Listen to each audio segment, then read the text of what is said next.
কি এক অদ্ভুত কাণ্ড! বানরের অত্যাচারে একাংশ কৃষকের মাথায় হাত। ভোরের আলো ফোটার সঙ্গে সঙ্গে কৃষি জমিতে নেমে বোরো ধানের ডিগি টেনে খেয়ে ফেলছে প্রতিদিন।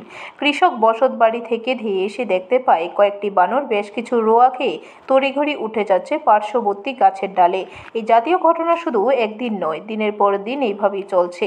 অথচ বিগত সময়ে এই জাতীয় কাণ্ড নজরে আসেনি কৃষকের।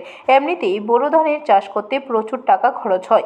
শুরু থেকে ট্রাক্টরের খরচ, হালি বসানো, রোয়া লাগানো, আগাছা বাছাই করা, নিয়মিত সেচে জলের খরচ, বিভিন্ন ধরনের সার প্রয়োগ খরচ, কীটনাশক ওষুধের খরচ ইত্যাদি বাবদ এককানি জমিতে প্রায় 10 থেকে 12 হাজার টাকা খরচ পড়ে যায়। কিন্তু ফসল বিক্রি করে এই টাকায় মিটিয়ে নেওয়াই অনেক কষ্টকর। হ্যাঁ, আমার নাম খোকন মজুমদার। হ্যাঁ, আমি জমি করছি 17-18 ঘন্টা। বান্দরের যন্ত্রণা রাখতে পারতেছি না।